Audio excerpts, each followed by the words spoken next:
Mr. Bill Oreilly is joining us today at an earlier time. We appreciate his flexibility. A lot happening on today's show, and I really felt it was important to get Bill's take on a couple of things. First of all, your take on what's happened politically with Ron DeSantis and Donald Trump. They have started to kind of fight against each other. Is this the way it's going to be? And do you think that works out well for either DeSantis or Trump? Well, first of all, Beck, you put me on early because you just want to get it out of the way. I know that. All right, here he is. Let's just get him out of the way, and then we'll do the rest of the show. We know. Mm-hmm. Look, it's becoming fairly clear now that DeSantis is going to launch probably in April or May a formal campaign. Right. Trump knows that. Trump's campaign style is attack, attack, attack. DeSantis has to reply, but I don't think he's going to reply on the same level. No, I agree. He'll just, he'll just counterpunch and hope that the attacks are so over the top that it drives Republican voters to him. So, yes, it's going to be a little bit nasty depending on, Donald Trump's mood that day. Right. I mean, there's no filter there. I know. Donald Trump has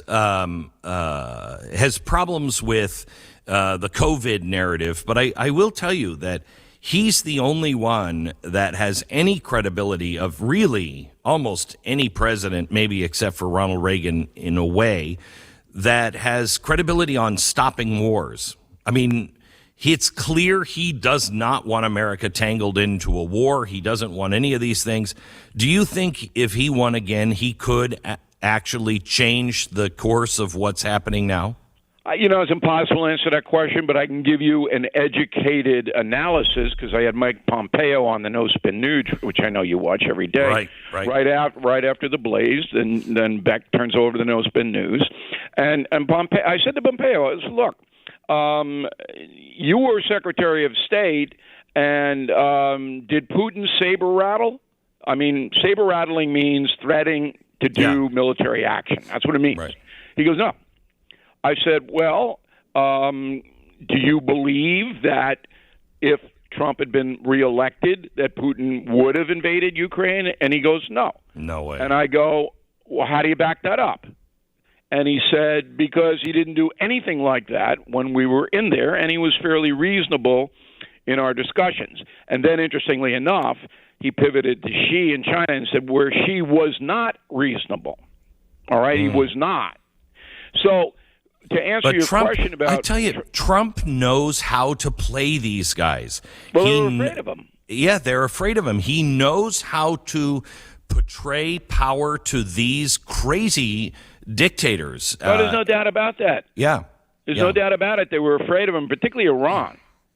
Was very, very afraid because Trump basically, and I know this to be true, told the mullahs through Pompeo, you go out and continue. You haven't heard anything about the civil war with the Houthis. Remember the Houthis, Yemen? Yep. Remember that? Yep. Okay. Well, he basically said to Moses, look, you continue this, disabling the Gulf region, and we're going to bomb all your ports and take out all your ships and all your planes. That's what we're going to do. You're going to have nothing. And then he told the Taliban, you kill one more American. Yep. All right? One more. Yep. And we're going to come in and just carpet bomb where you are. And they believed him. So he told me that he talked to President Xi and said, you do something like that and missiles will fly to Beijing.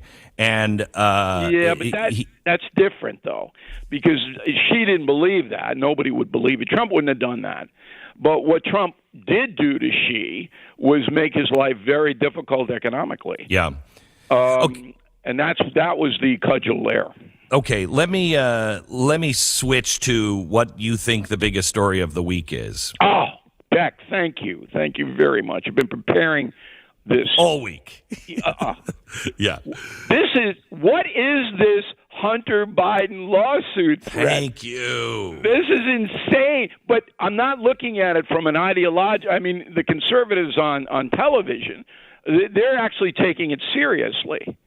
Okay? I don't take this seriously. I know this Abby Lowell.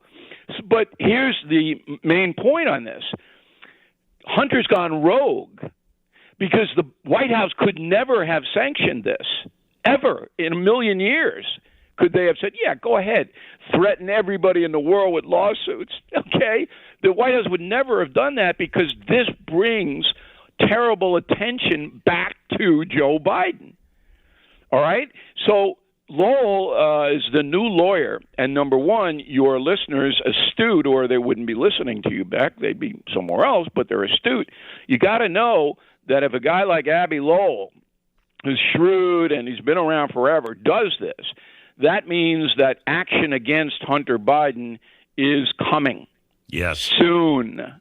So what is happening, Bill, with the FBI going in again this week and searching? I mean, I'm concerned. I can't believe I'm saying this in defense of, well, no, I'm saying it in defense of the presidency. You do not want a Justice Department that can just go into a presidential house.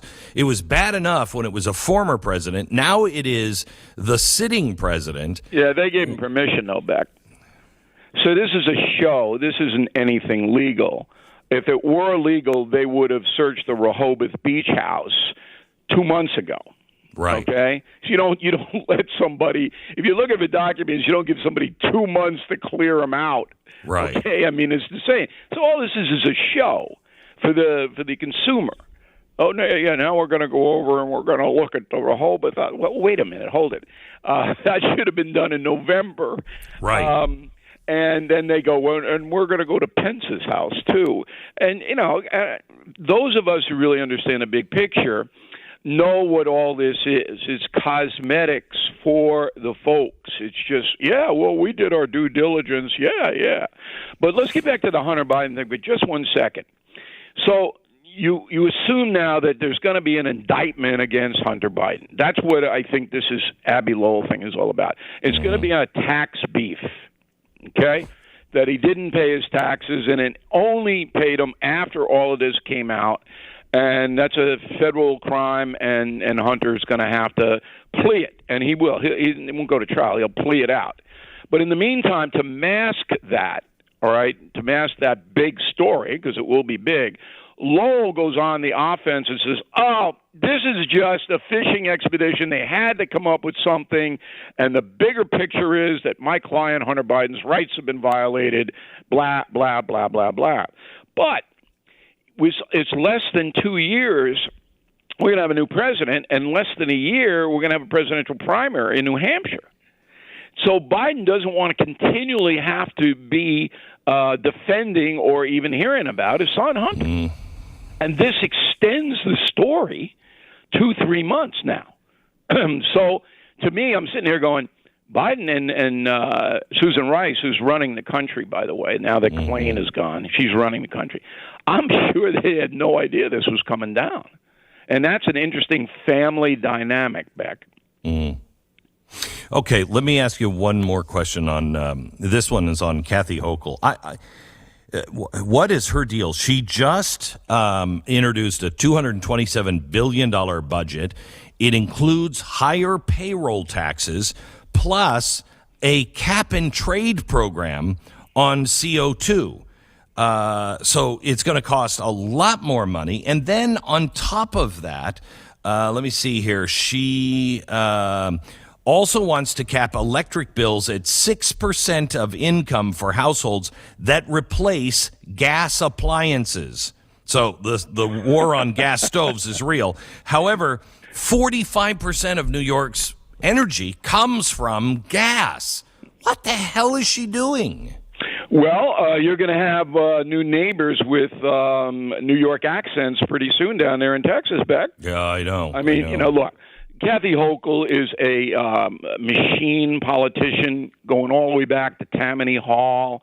New York has always been a state that's been dominated from Chester Arthur, who I know you know very well, Chester Arthur, love him. on and on and on, by the Democratic Party. And now the Democratic Party is more radical left than ever before.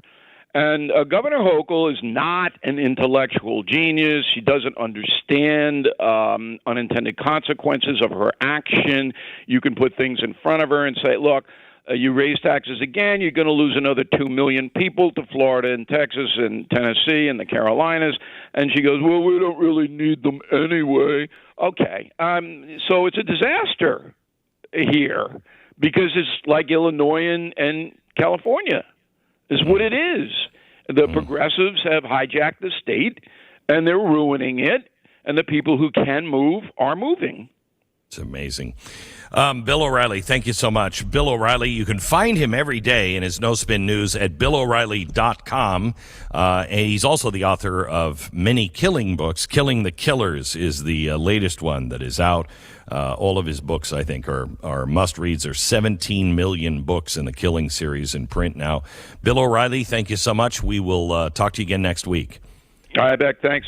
You got it. Bye-bye. If you enjoyed this video, hit like and subscribe to our channel so you'll be sure to see similar videos from BlazeTV with the added bonus of signaling YouTube that your voice and opinion still matters. And if you're looking for more great conservative content, check out one of the 2 videos suggested here.